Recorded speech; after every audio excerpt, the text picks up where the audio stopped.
Working. Okay, so yeah, so we are recording this session. Welcome to the session. There's I will be talking first, and then we'll have a little break for the Survey Monkey, unless you've done it already, and then Rebecca will be sharing her PowerPoint after we've done that. So just to hopefully you all come into the right session. So we're looking at the statutory elements within PSHE of wellbeing and mental health, and then kind of the bigger picture of how we can embed mindfulness within our classroom. And I am Carolyn Birch. I'm trust lead for RE and PSHE, and I currently work at Walderstone Primary School. So hopefully you'll find it all really useful. If you are doing some of these things within your school already, that's fantastic, but hopefully you'll be able to take away some ideas to then use in your own classrooms. As Sarah said, it's really hard literally I can just see my screen, so I can't see any faces at all. So before we kind of look at the statutory elements and mindfulness, I think it's really important to think about why it's so important to foster wellbeing in the current climate. So it was really important anyway. The wellbeing team's been going quite a long time, but we are kind of hopefully post-pandemic. We are getting post-pandemic, but kind of the literature at the minute, kind of in the media, in the news, everywhere, is we're calling our children kind of like Generation COVID, and how will they catch up? So this is what the children are hearing all the time. They're being told through social media, through the news, that they're behind because they've missed schooling, and then it is just this constant idea of how children will catch up. There's this idea that there's kind of an unhelpful catch-up narrative about lost learning during the pandemic, places unnecessary psychological pressure on children and young people. So it's even more important that within our classrooms we are kind of allowing as many opportunities as we can to embed well-being, mindfulness, which I'm sure we have been doing. I know PSHE was big on the agenda as soon as the children came back in the first week, and I think that really helped the children settle.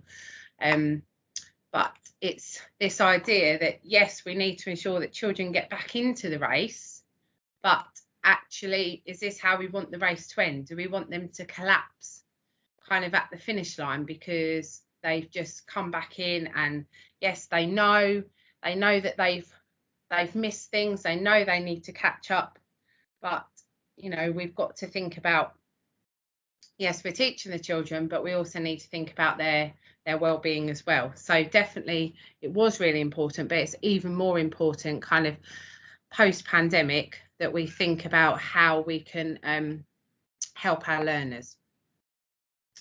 And then I thought this was really interesting. I attended a course a couple of weeks ago from, I know Sarah mentioned this in one of her slides, about the Anna Freud. They do quite a lot of training. It was really interesting. But current mental health challenges in the UK. So 1 in 6 children aged 5 to 16 years in 2020 were identified as having a probable mental disorder, compared to 1 in 9 in 2017. And then 58.9% of children aged 5 to 16 years with a probable mental disorder reported that they had sleep problems. And then the impact of lockdown, and I'm noticing it, obviously being back, I'm sure you are in your classrooms as well, children kind of settling themselves and everything, but with the impact of lockdown, children, young people with a probable mental disorder were more likely to say that lockdown had made their life worse.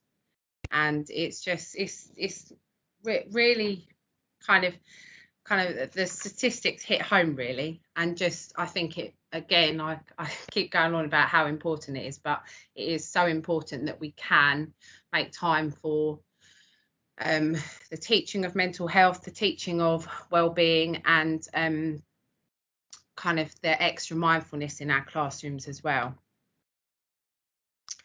Okay, so as I'm sure you are aware, there is kind of relationships education, relationships and sex education and health education has been made statutory by the government. It was meant to come into it was meant to be properly in place in September 2020, but that has been extended because of the pandemic. So September 2021, it is statutory. So and just picking out some of the things in the new statutory curriculum that link to mental well-being. So the idea in primary that we should be teaching the ideas that mental well-being is part of daily life, how to talk about a range of emotions and where and how to seek support.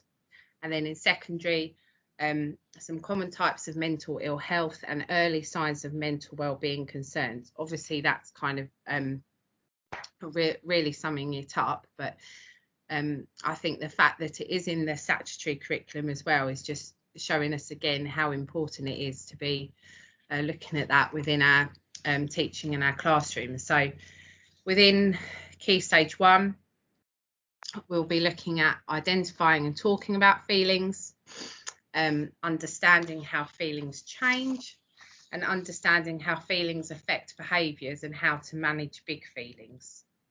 And then in Key Stage 2, the importance of expressing feelings, strategies to manage feelings and their effects on behaviours, which is where I think the mindfulness can link in, kind of giving the children the independence to talk about their feelings and how to manage them. The link between mental and physical health and ways of promoting mental well-being and managing change, including transition to secondary school. So yeah, so straight away the guide, you know, it's there in black and white that we should definitely be teaching about this in our schools, and how it is now statutory that there is a need for this teaching to be happening. So within our school we have we incorporate mindfulness as much as we can. I think it's a really good way of allowing the children to kind of calm themselves down, be in the present moment, and I thought this illustration was really effective. Just this idea of mind's full or mind's full.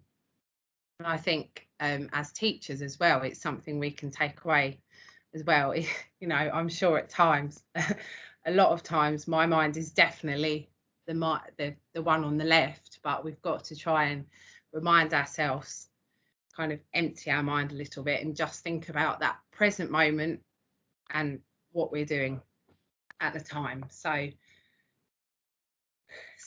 what is mindfulness wellbeing?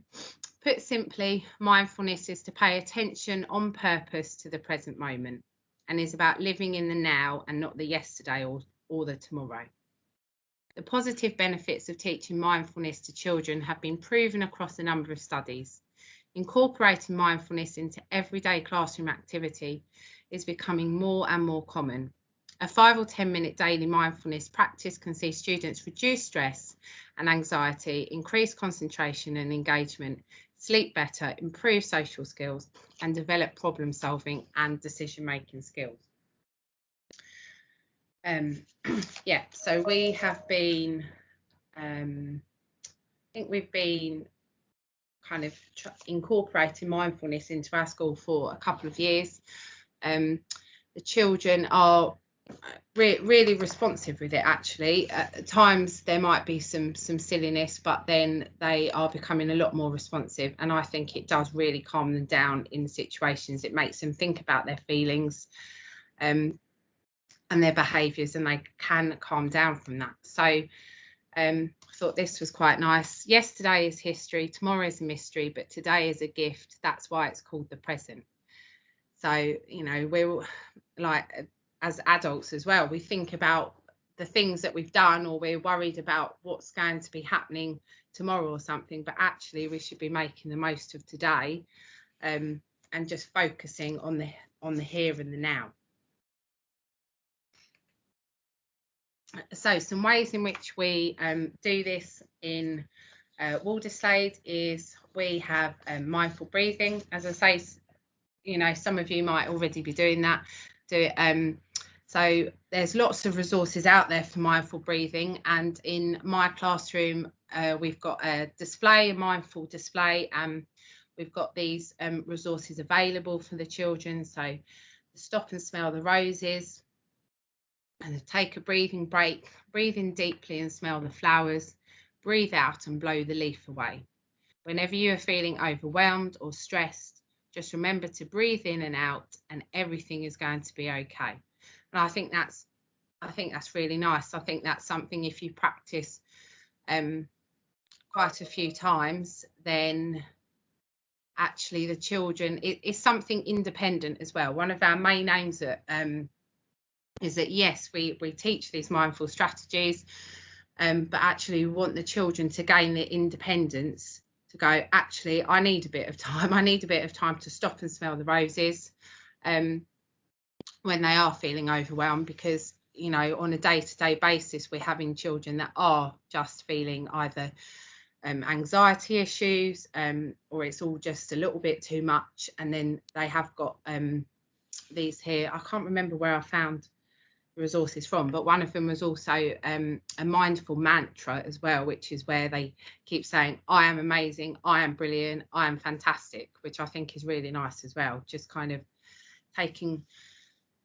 not taking away the negativity, but kind of just making sure they are positive all the time. And then another one with the flower, kind of breathe in like you're smelling a flower, breathe out like you're blowing a leaf away. I think that's something you can do all the way from early years all the way kind of up through the years as well. And then a tummy breathing one, kind of lie on the floor and place a small stuffed animal on your tummy. Breathe in deeply and feel the stuffed animal rise, and then feel it lower as you slowly exhale through your mouth. Rock the stuffed animal to sleep using the rise and fall of your stomach. That's quite nice again, because you've got the visual element as well for maybe children that kind of maybe are struggling in class. They've got some erratic behaviours. They can't maybe talk about their feelings, but then maybe they just want to go away and do some of those breathing exercises. If I can find the resources, I think it's about 8 different ones, like tummy breathing, elephant breathing, balloon breathing. These were just like a snapshot of it. So and this one, go on a safari, go outside on an exciting adventure, try picking up a small rock or touching a plant or flower, notice the bugs or the birds, take a moment to kneel down and touch the earth, walk mindfully, paying close attention to everything. Make sure you walk in silence, because you want to notice all those little details. And the whole idea of mindfulness is about just being in that present moment at the present time. And you know, it is really hard. I did some mindfulness training with a couple of years ago, and you say to yourself, oh, I'm going to be more mindful, but it is really hard when you've got things in your mind. But I think every now and then maybe we just take our children outside, take them out onto the playground and just sit and just look and just think, what can you see, what can you hear, and just let them focus. Yeah. And also I've written there about having a whole class guided meditation. Now, in our school, we follow a PSHE program called Jigsaw, and it has got like a Calm Me script in there. I couldn't put it on the PowerPoint because I was copyright issues, but there are some scripts that I've seen before. So when I did my mindfulness training, it's this idea that you're sitting up, you're kind of thinking, you feel your toes, you feel your feet, you feel your ankles, you feel your legs, you feel your knees, and kind of you're working all the way up through your body. And actually when I did that, and my trainer's voice was so kind of soothing as well, I think I actually kind of zoned out a little bit and went to sleep. So I'm not saying let's send all of our learners to sleep, but it just kind of really relaxes you, and you can feel the whole weight coming off of your shoulders, and it is just fantastic. So yeah, that's really nice. And as I say, we've got that in our jigsaw program. We've got a script there, and we've also got like a chime bar where you kind of, I don't know what the verb is, ding the chime, and then the children listen until they can't hear the chime anymore. So you could do that with your own learners, kind of a xylophone, or kind of, I'm not very musical, so yeah, another chime bar, and then just let them breathe and listen until they can hear the chime fading out. And with the kind of the mantra that comes with our jigsaw program is that idea that they're breathing in and they're breathing out, and they're leaving their troubles at the door, and they're saying that as they're breathing in, 1 2 3 4, out, leave my troubles at the door, and in and out. And it's the idea that as they're breathing gently, be aware that their body is calming down as well. Their muscles are relaxing, their arms, their shoulders, their tummy, their legs, their face, and everything is relaxing, so they feel calm and peaceful. So that's quite nice. And then to awaken them again, to get them back into the classroom, they can wiggle their fingers and toes and bring that quiet mind back to focus on this moment right now. And then that gets them ready to learn. So you do that before the actual lessons, but actually maybe at the end of the day before the children go home, maybe after lunch, after play, you know, kind of the times when your children need that little bit of calming down time. So I think, yeah, whole class kind of guided meditation is actually really nice, really focused. Okay, one other thing we do at Waldersave, which has had really kind of positive results, is this idea of positive thinking. So at the end of the day, we have thankful thinking time. What 3 things are you thankful for today? Because we notice that sometimes the children have a wonderful day, but there's that one thing that maybe happened in the playground, or that one mishap that they go home and they share with their parents, and then it's as though they've got that kind of negativity in their brain. So just ending your day on what 3 things are you thankful for today, they're leaving the building with kind of a positive mindset. And the children, you can ask them to share with you, you can model sharing as well, but some of the things are like really lovely. Sometimes they say, I'm thankful for my teacher teaching me new things, I'm thankful for, you know, so and so sharing their pencil with me today. And it's actually really nice to listen to some of the things that they are thankful for today, and again, just get them into that positive mindset. We also created our own, we had a staff meeting, and we've got our own glitter jars in class. Again, you might be doing this already, but these are really nice because they're used to settle children's emotions at various points of the day and allow the children to focus their feelings.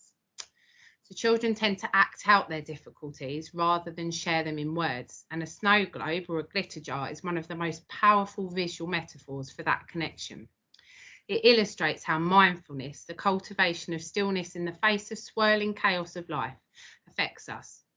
So I did that today when the children had come back in from lunch, and it's just wonderful just watching them. They're so intent watching that glitter settle, and they know you shake that glitter and then they're like, okay, yeah, this is my time to calm down, to settle my emotions.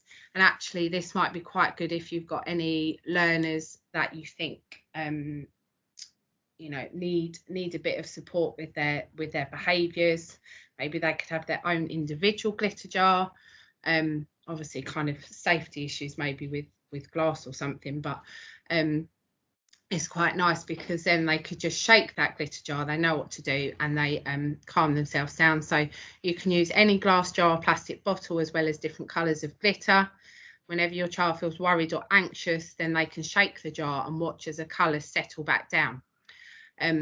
because it's this idea, we don't want to get rid of the particular thoughts, we kind of want them out of the way so that we can see clearly. And with that glitter settling, then the thoughts have settled so we can see clearly. So yeah, so that's a really nice example as well. And I think as well as maybe as teachers we can use that as well, when you think, oh okay, yeah, I need to settle, like kind of focus my own breathing, and you can incorporate it within your breathing techniques as well. And it is a really kind of fun and kind of, you know, a bit of teamwork in the staff meeting as well. If you kind of have a staff meeting just for making your glitter jars, and then I think, I haven't got the link somewhere, there's one on the web, on the internet, that just tells you how, you know, how much to put in and everything like that.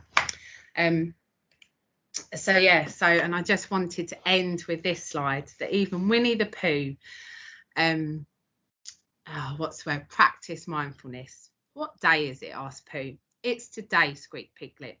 My favourite day, said Pooh, which I think is lovely, because I think we get so lost in this kind of busy world, and I think we're so worried, and the children are so worried and anxious. And again, as I say, they've got this narrative that they are kind of the catch-up generation now. And yes, okay, we need to kind of build that curriculum back up, but actually we just need to kind of really allow as many opportunities for their well-being, for them to think about their feelings, for them to be able to calm themselves down, and just to focus on the now. And kind of, you know, when it's a sunny day, just take them outside and kind of just look at, you know, look at what's out there, and just yeah, really focus. So I hope that I'm just going to stop sharing my content. Oh no, I don't know how to do, whoopsie.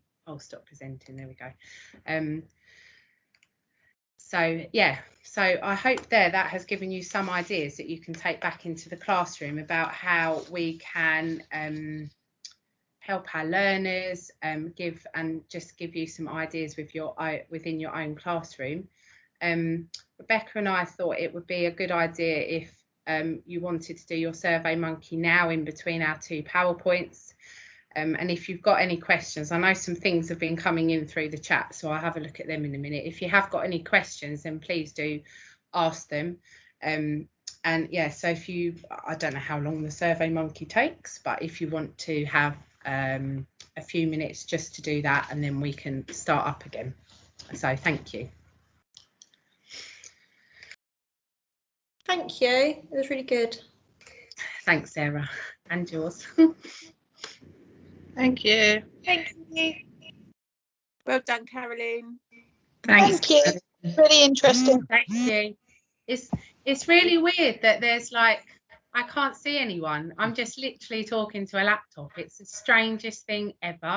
Then I'm just like, God, I hope, you know, I hope it makes sense. But yeah, so yeah. We made brilliant sense. Thanks, Caroline. Just let everyone know the survey takes about 2 minutes. Oh, lovely. So, okay. So we can maybe start up again in a few minutes when Rebecca's ready. And then that'd be brilliant. Thanks, Caroline. So shall we say 5 minutes? Is that all right? To give everyone time to log on? Yeah. Yeah, so let's do 5 minutes and then I'll start. Lovely, thank you.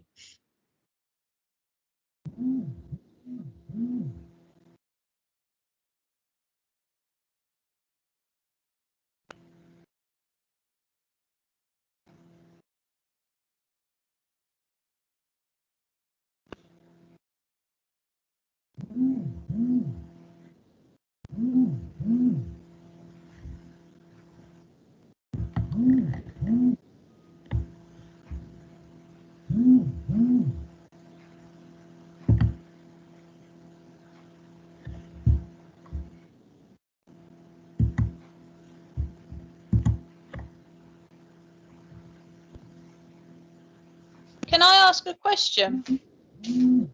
Yeah. Hi, Rebecca. You know the statutory guidance that thing just shared. Caroline. Can we have it? Carolyn, sorry, brain. right. It's been a long day. Can we have a copy of the statutory guidance for secondary? Or like, Yeah. can we just have a copy of it shared? Because that would be really interesting to read for next year, if that's all right. Absolutely, yeah. I'll probably wait until tomorrow, but I can certainly email that out or share it or whatever other magic Thank things we can do.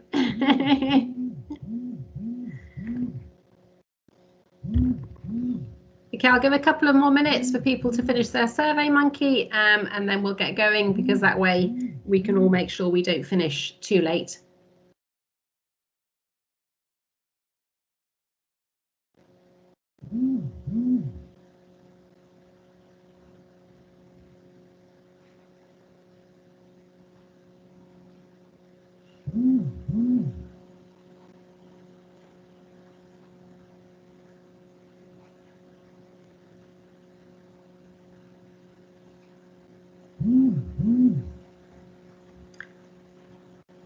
Okay, so if everybody's ready, then we'll move on to looking at what it looks like in secondary. Thank you, Carolyn. I think I've had my little mindfulness with you. That was lovely. And I think things are very different in primary and secondary. For those of you I haven't met, and I hadn't even met Carolyn, so that was it was nice to actually see her. I'm Rebecca Kennedy, and I joined Triple R in September, and I'm the assistant head there, and I'm the pastoral PSHE and mental health wellbeing lead for Rivermead, so across the 3 sites, Triple R, Rivermead, and the Post 16. And I do occasionally, when the pandemic allows, I do actually get to teach at Rivermead, and certainly Rosie has supported in those lessons, and that's been lovely. So if we have a look at what we have to do. So the statutory guidance states that the starting point should be a focus on enabling pupils to make well-informed, positive choices for themselves. So really, our role in secondary settings and primary, I'm sure, is to enable our pupils to make these choices for themselves. So we give them the information, and then they can think, okay, that might be something I want to continue outside of school. So for example, all those learners at Walderslade who've done all this mindfulness, it might well be something that they decide to continue into the rest of their lives, and that's a really positive choice for them to make. And that really is our role, is to give them the information, to discuss the options, and to give them the tools so that in their future lives they can make these positive choices, and that they can make sure that they can keep themselves healthy mentally and keep their well-being as a priority. I think life, I know certainly for me, life for teenagers now is so different to when I was a teenager, which was quite a long time ago. But that really is something that I think we really have to help them do. It's so easy with all the social media, all the online interaction, for them to try and keep their minds and their well-being good. So what we have to cover in the secondary, as part of the secondary guidance, is how to talk about emotions accurately and sensitively, using appropriate vocabulary, understanding that happiness is linked to being connected to others, how to recognise the early signs of mental well-being concerns, common types of mental health and what they might look like. And then these are quite interesting ones. How to critically evaluate when something they do or are involved in has a positive or negative effect on their own or others' mental health. And the benefits and importance of physical exercise, time outdoors, community participation, and voluntary and service-based activities on their mental well-being and happiness. So there's quite a lot there, and it's quite deep. And I know certainly for our learners who have ASD, that talking about their emotions accurately and using appropriate vocabulary can be really quite hard for them. And I know that it's something that is worked on a lot, and it is certainly something they find very difficult. And actually being able to share that with them and talk about them is really important.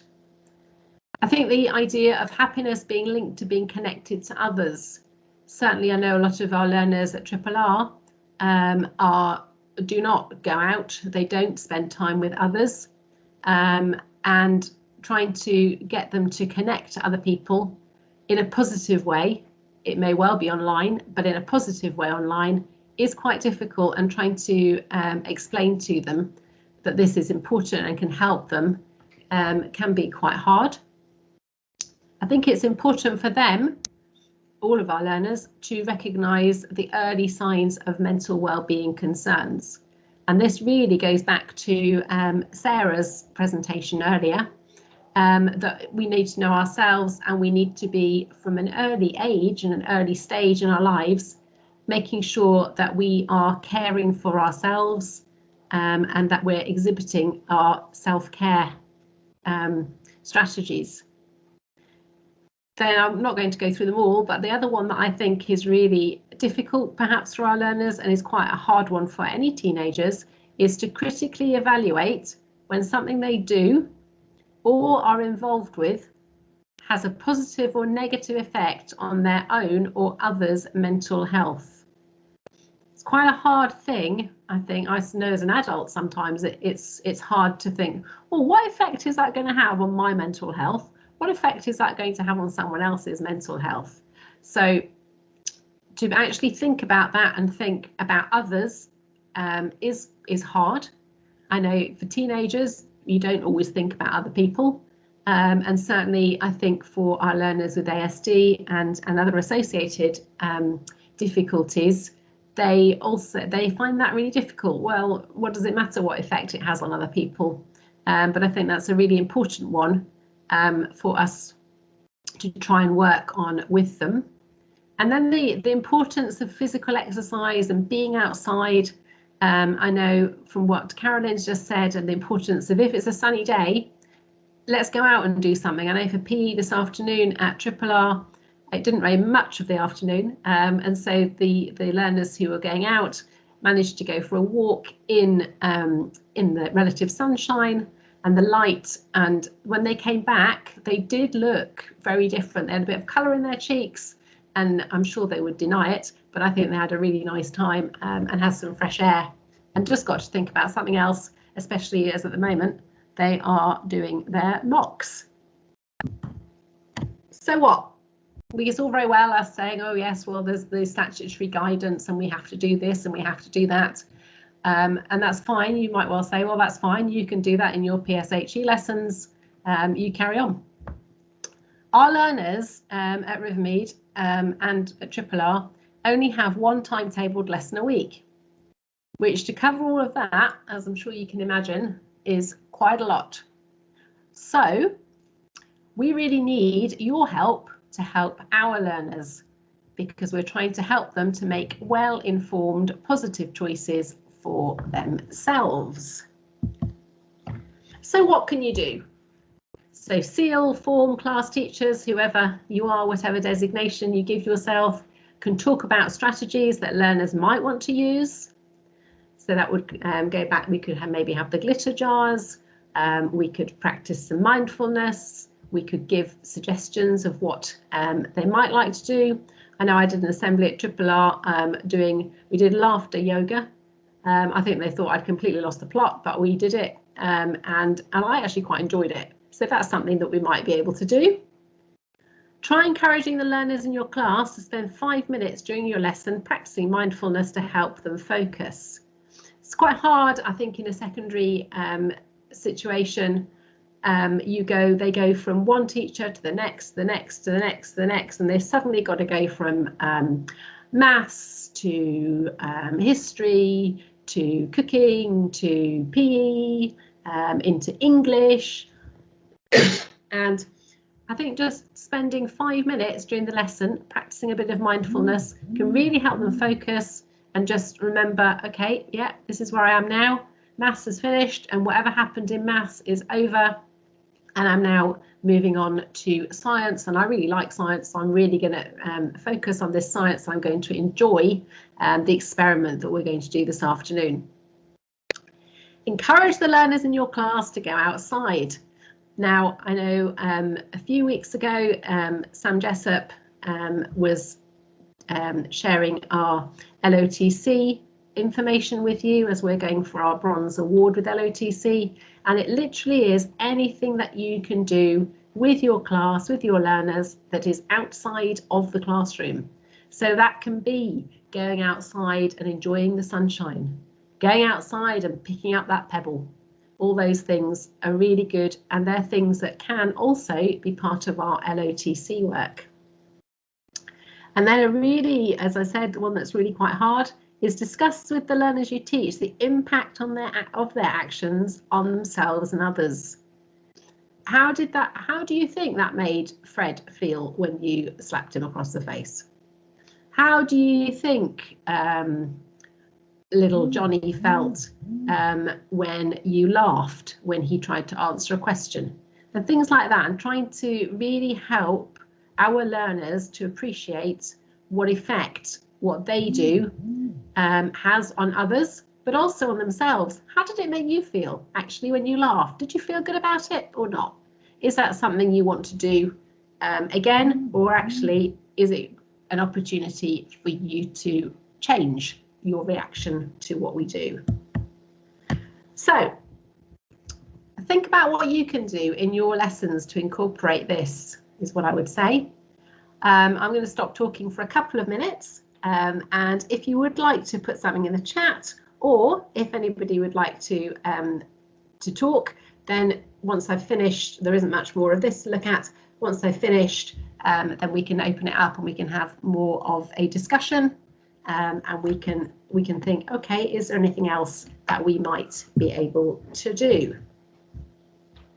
So I'm going to stop there. I'm going to stop sharing, and then I really want to open it up and have if there's anything anybody wants to have a chat about, any questions that we weren't able to answer earlier. This is really your opportunity. So hopefully I've stopped sharing.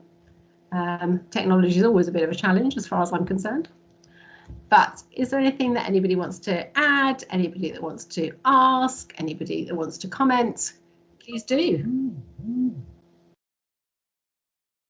So Rosie, with year 9, giving them a few minutes to offload is a good strategy. Absolutely. They can clear their minds and they're able to focus on the lesson ahead. So that sounds really good, Rosie. Thank you. Is there anything else?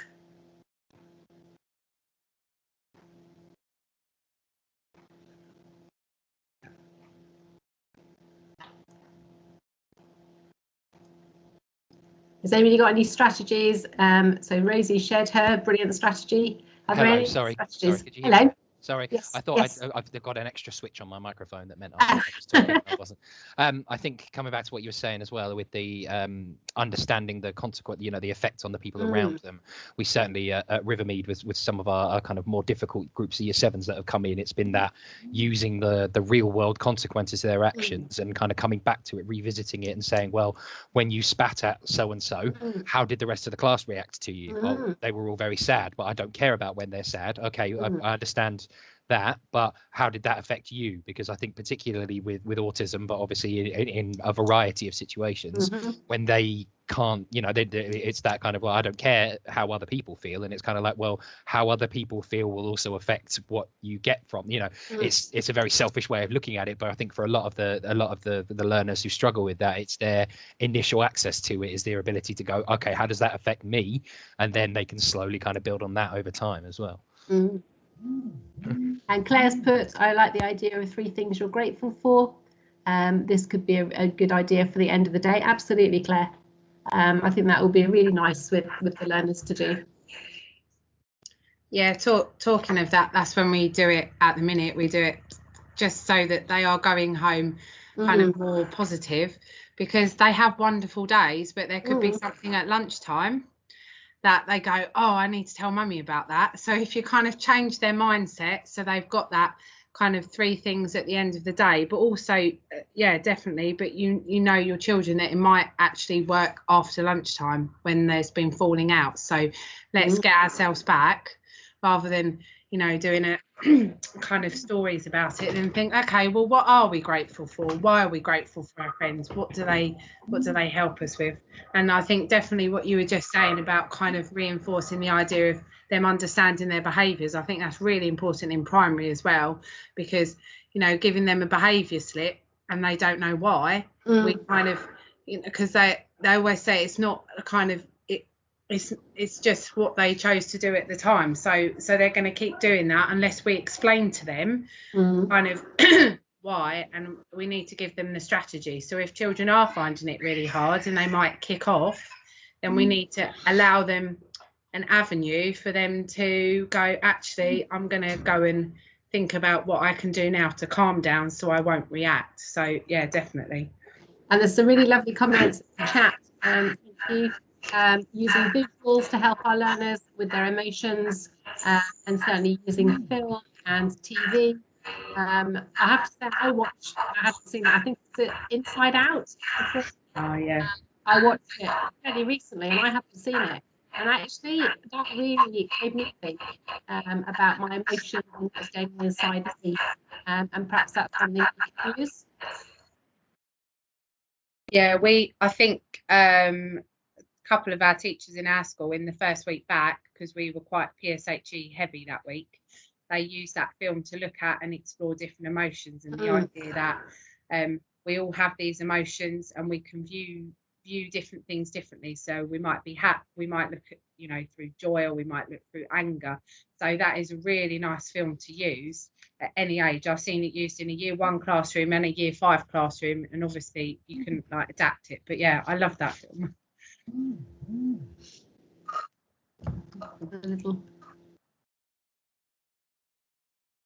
Yeah, thanks, Chris. Any Disney short, great for prompting those discussions. Brilliant, thank you. Just some amazing ones on there. I think particularly there's I can never remember what it's called. But there's one about a girl with ASD who's non-verbal, and I've just basically made every learner that I've come across in the last couple of months watch it, because it's just like this is fantastic. You know, this is just a kid who is you know, a kind of neurotypical, trying to get their head around somebody who is not, and you know, this is what you're all doing all day every day anyway, and you know, it's just a nice thing to. Yeah. And Home Alone, recommended by Linda. Thank you, Linda.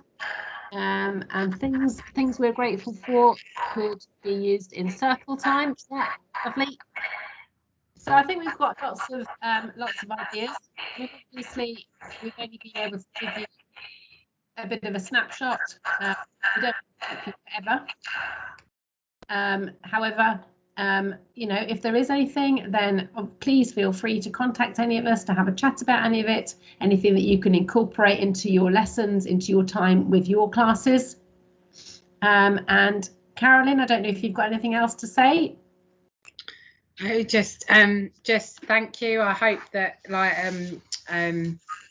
just hope that you've got something out of it. I found, Rebecca, it was really interesting listening to yours as well from the secondary perspective, just to see kind of where our learners go from primary, and how, if we can build the foundations in primary, then hopefully that will help you out in secondary as well. But yeah, I found it really interesting. So hopefully you all can take something away. So otherwise it won't help your well-being if we've just wasted an hour of your life. But so I think it's definitely 17:59. So I certainly think we need to stop. Yeah. So Carolyn, are you going to stop recording? Oh yes, I will.